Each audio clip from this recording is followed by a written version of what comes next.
নমস্কার বন্ধুরা, শ্রাবণীর রান্নাঘরে আপনাদের সবাইকে স্বাগত জানিয়ে আমি আবারও একটা রান্নার ভিডিও নিয়ে আপনাদের সামনে চলে এসেছি। আজকের আমি আপনাদের ফেলে দেওয়া জিনিসগুলো দিয়ে একটু অন্যরকম রান্না করে দেখাবো, যেটা আশা করি আপনাদের ভালো লাগবে। তার জন্য কিন্তু পুরো ভিডিওটা আমার দেখতে হবে। তাহলে চলুন এই রান্নাটা আমি কিভাবে করি সেটা আপনারা একবার দেখে নিন। রান্নাটা করার জন্য প্রথমে আমি গ্যাসটা অন করে একটা কড়া বসিয়ে দিয়েছি। এবারে আমি কড়ার মধ্যে দিয়ে দেব জল।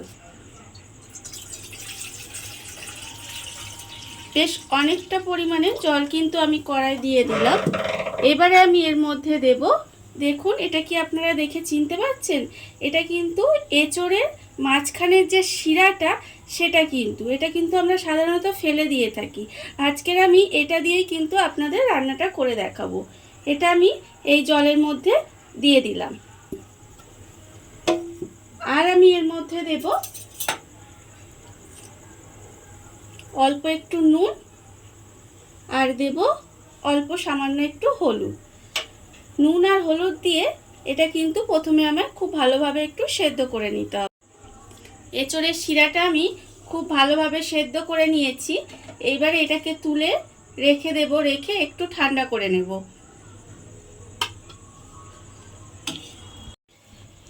শিরটাকে আমি ঠান্ডা করে নিয়েছি। এইবারে ছুরির সাহায্যে এইভাবে কিন্তু ছোট ছোট টুকরো করে কেটে নিতে হবে। এইভাবে ছোট ছোট টুকরো করে নিয়েছি। আর এখানে একটা মিক্সিং জার নিয়ে নিয়েছি। এইবারে টুকরোগুলোকে এই মিক্সিং জারের মধ্যে দিয়ে একটা পেস্ট বানিয়ে নিতে হবে। পেস্টটা আমার এখানে বানানো হয়ে গেছে। এবারে এটাকে আমি ঢেলে রেখে দেব। এইভাবে আলাদা করে প্রথমে ঢেলে এটাকে রেখে দেব। পেস্টটাকে আমি ঢেলে আলাদা করে রেখে দিয়েছি।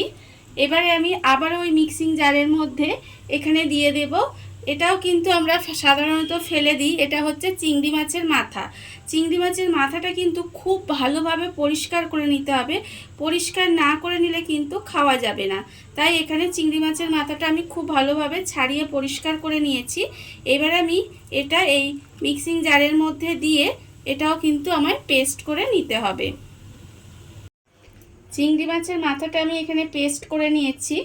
এইবারে এটাকেও কিন্তু আমায় আলাদা করে ঢেলে রেখে দিতে হবে। চিংড়ি মাছের মাথাটা যে পেস্ট করে রেখেছিলাম সেটা আমি আলাদা করে রেখে দিয়েছি। এবারে আমি একটা মশলা বানিয়ে নেব।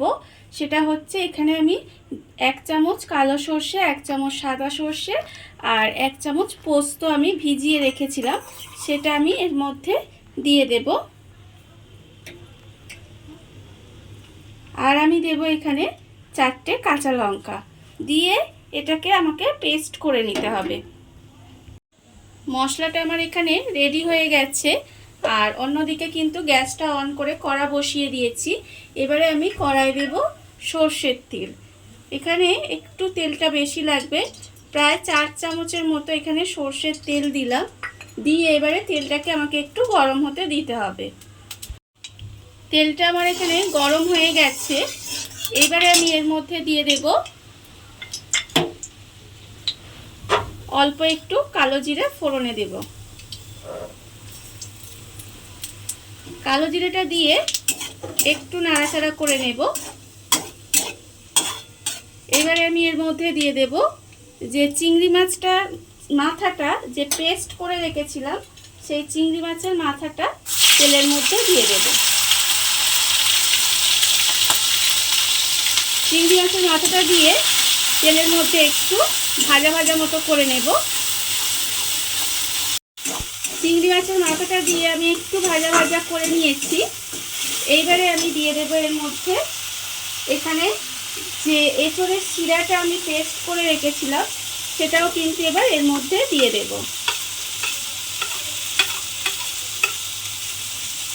এর মধ্যে দিয়ে এবারে এটাকেও কিন্তু খুব ভালোভাবে নেড়ে নেড়ে এর সঙ্গে মিশিয়ে নিতে হবে। চিংড়ি মাছের মাথার সঙ্গে এঁচোড়ের শিরাটাও খুব ভালোভাবে মিশিয়ে নিয়েছি, নিয়ে একটু ভাজা ভাজা মতো করে নিয়েছি। এইবারে আমি এর মধ্যে দিয়ে দেব আন্দাজ মতো নুন, আর আমি এর মধ্যে দেব হলুদ গুঁড়ো 1/4 চামচ মতো, আর দেব 1/4 চামচ মতো লঙ্কা গুঁড়ো দিয়ে আবারও কিন্তু এটা খুব ভালোভাবে মশলার সঙ্গে মিশিয়ে নিতে হবে। সমস্ত কিছু খুব ভালোভাবে মিশিয়ে নিয়েছি। এইবারে আমি এর মধ্যে দিয়ে দেব স্বাদের জন্য অল্প সামান্য একটু চিনি, আর দেব আমি যে মশলাটা এখানে বানিয়ে রেখেছিলাম সেই মশলাটা আমি এর মধ্যে দিয়ে দেব, আর অল্প একটু মিক্সিং জারের মধ্যে জল দেব, দিয়ে এই মশলা ধোয়া জলটা আমি এর মধ্যে দিয়ে দেব, দিয়ে খুব ভালোভাবে মিশিয়ে নিতে হবে। মিশিয়ে নিয়ে এবারে গ্যাসটা কমিয়ে দিয়ে একটু এইভাবে রান্না হতে দিতে হবে। গ্যাসটা কমিয়ে দিয়ে আমি এইভাবে কিছুক্ষণ রান্না করে নিয়েছি। রান্নাটা কিন্তু আমার প্রায় হয়েই এসেছে, আর এটা করতে কিন্তু খুব কম মশলা লাগে, আর সময়ও কিন্তু খুব কম লাগে, আর খেতে কিন্তু ভীষণ সুন্দর হয়। রান্নাটা আমার প্রায় হয়ে এসেছে। এইবারে আমি এর ওপর থেকে দিয়ে দেব 1 চামচ মতো কাঁচা সর্ষের তেল, আর আমি দিয়ে দেব 3টে চেরা কাঁচা লঙ্কা, দিয়ে খুব ভালোভাবে আবারও মিশিয়ে নেব। মিশিয়ে গ্যাসটা অফ করে ঢাকা দিয়ে রেখে দিলেই কিন্তু রান্নাটা আমার রেডি হয়ে যাবে। দেখুন বন্ধুরা, আমাদের ফেলে দেওয়া কিছু উপকরণ দিয়ে কত সুন্দর একটা রান্না রেডি হয়ে গেছে, আপনারা দেখতেই পেলেন। আর এটা কিন্তু খেতে ভীষণ ভালো হয়, বিশেষ করে গরম ভাতের সঙ্গে খেতে তো এটা খুবই ভালো লাগে।